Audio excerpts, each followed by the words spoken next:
Hi, everybody. It's Lee Carrer, and this is Everything Speaks, where we talk about how everything you do and say and don't do speaks for you, if you want it to or not. And I'm coming off hot from a conversation I just had, and I wanted to capture this while I was still a little pissed. I just had a conversation with a person who is a new board member for a company that is not getting a great press.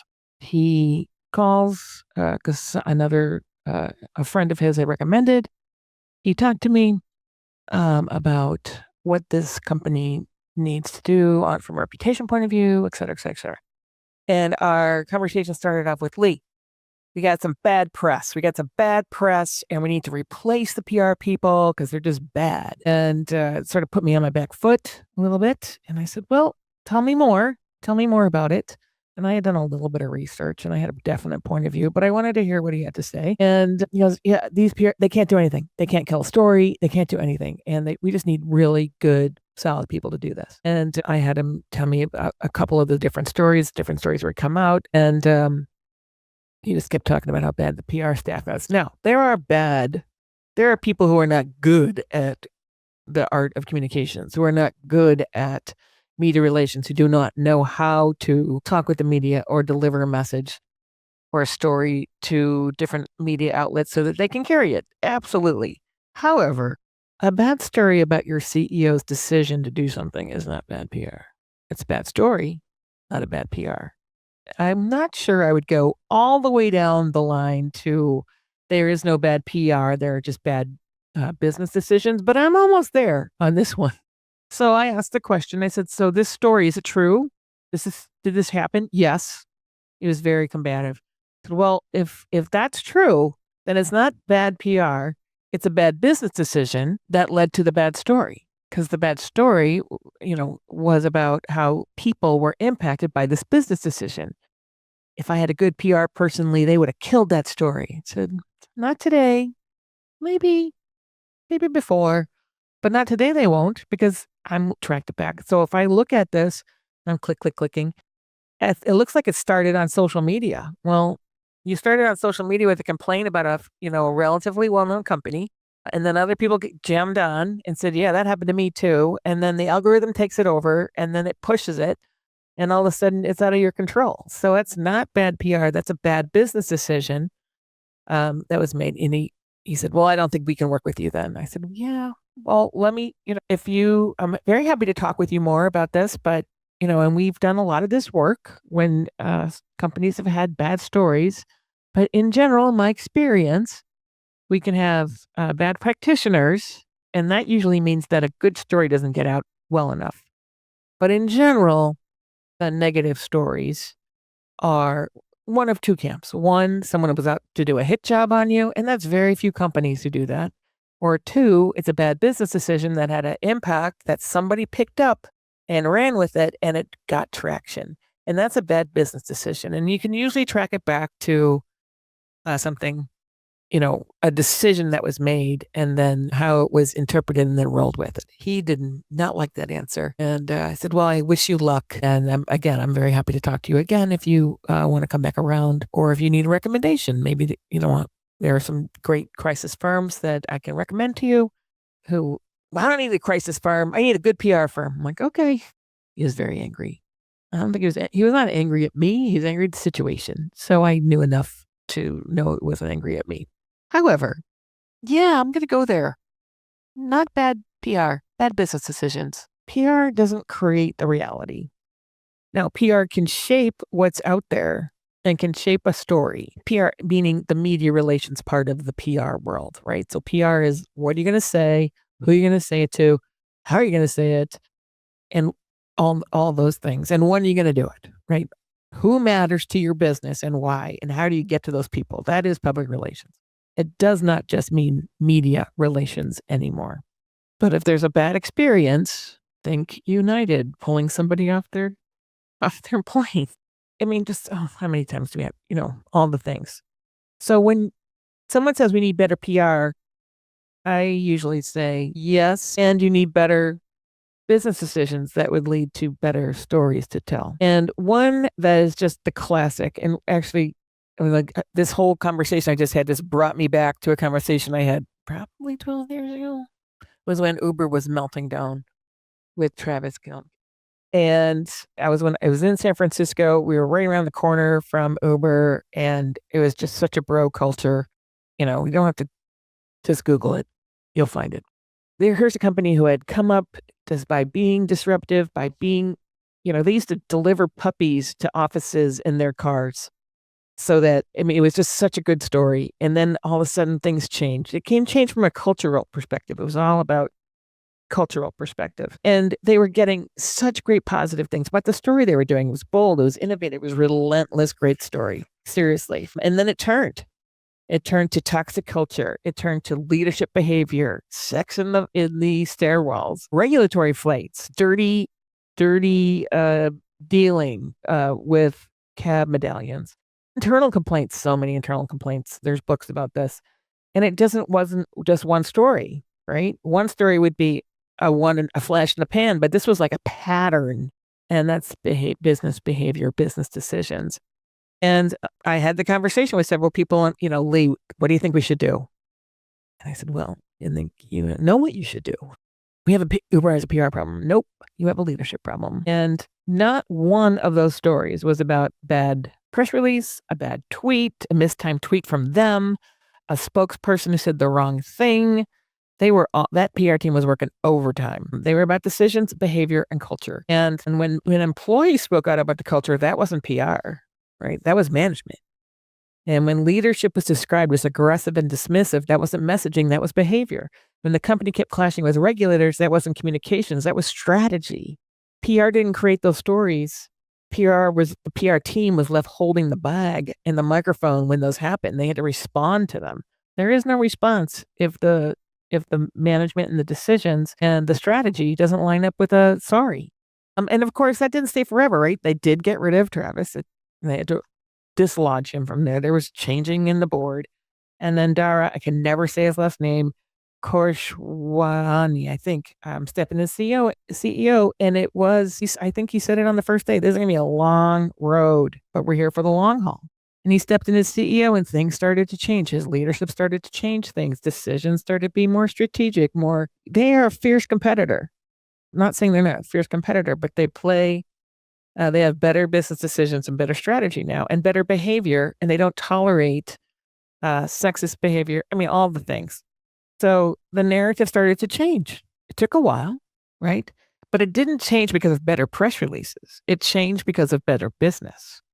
It started with decisions. It started with leadership. And that starts at the top.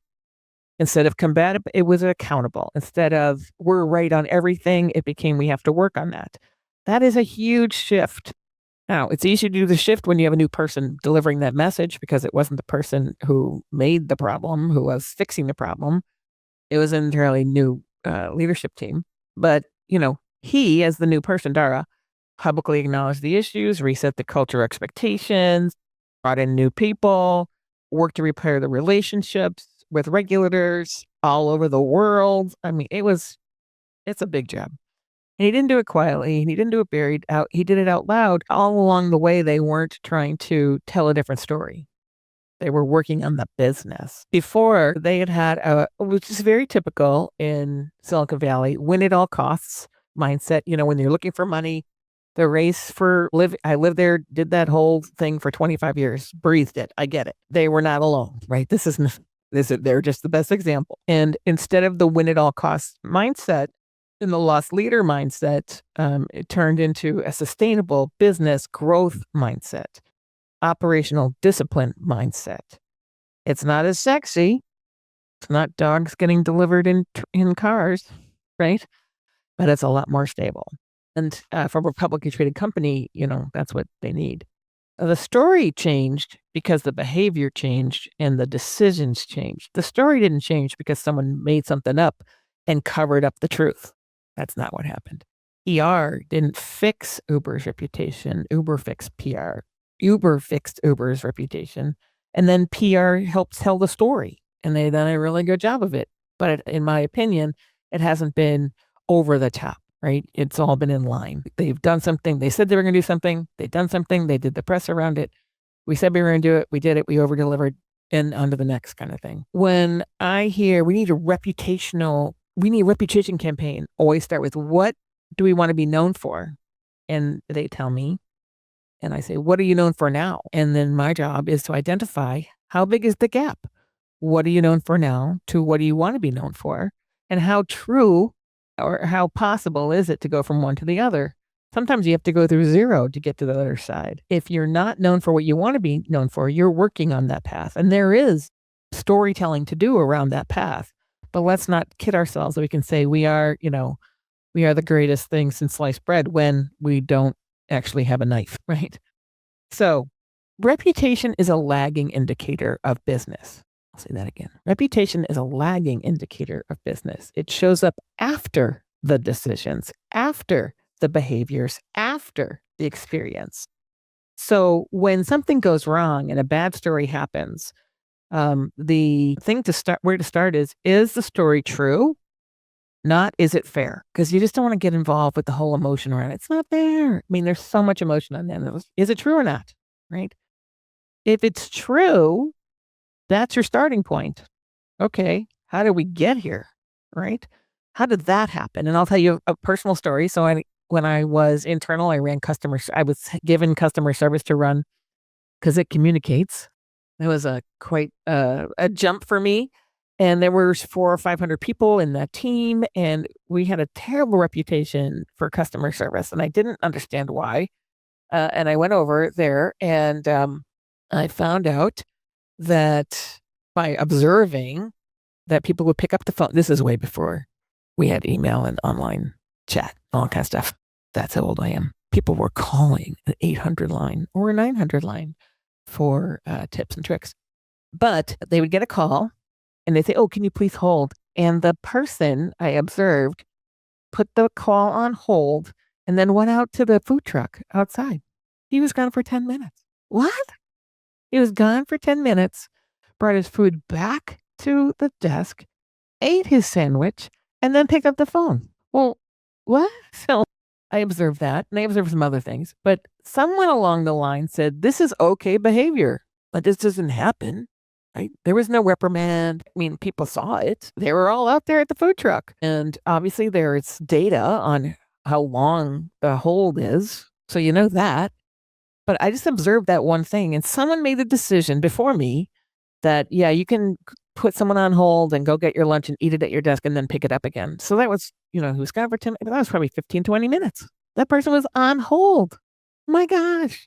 So I've been there, right? I get it. So then we had to unpack it all. And I'm sure I did not do it that gracefully at first because I was like, what the hell is this? And then I calmed down and then we figured it out. But we had to retrain everybody on what was good behavior and not acceptable behavior from a team called customer service when service is in the name. Just saying. So is it fair is it true is the question. No, and fair is judgmental. Right? You've got a scale of fair. But true, we had bad service. Yeah, we did. We left something on the phone while they went and got lunch. All right. But that's the starting point, right? So then the place is that you don't jump to what should we say? You should jump to what should we need to change or what should we do? What is going on? Find out what's going on first. And then you say, oh, is that good or bad? Now, it could be this. Maybe it was someone freaked out. We've all seen those videos of consumers calling and just being outrageously rude to people. But that, it's still the minority. Most people are not calling to yell at customer service. That's what gets on the internet, but that's not what's happening in true numbers. So what needs to change? And then how do you make the change visible? And frankly, quiet fixes don't rebuild trust. People need to see what changed, why it changed, and what's different now to actually do the change that will impact the experience for whoever's going to have that experience. And then you need to communicate clearly, not like PR. I'm known among people who've worked for me for like taking these like polished quotes and press releases and just throwing them out and saying, no one talks this way. So not polished, not defensive, clear. We had a problem. We're fixing it. This is how we're fixing it. And here's how we're going to be different. And here's the deal, right? The reality is you don't manage your way out of a bad story. You operate your way out of a bad story. So the next time someone says we have a PR problem, get a pause and ask, or do we have a business problem that's now visible? I'm going to choose B almost all the time because bad stories aren't about typos or a missed PR thing or telling the wrong person the wrong story. They're about execution. They're about impact. And PR can't fix what business decisions created. They can only reflect it. And you want good people reflecting it. You want top-notch communicators who know how to tell a story, who understand what's relevant, who understand all the pieces, who can build a good story that will be interesting to someone else to carry it. You need good people to do it, but PR in general can only reflect the business. The story isn't bad.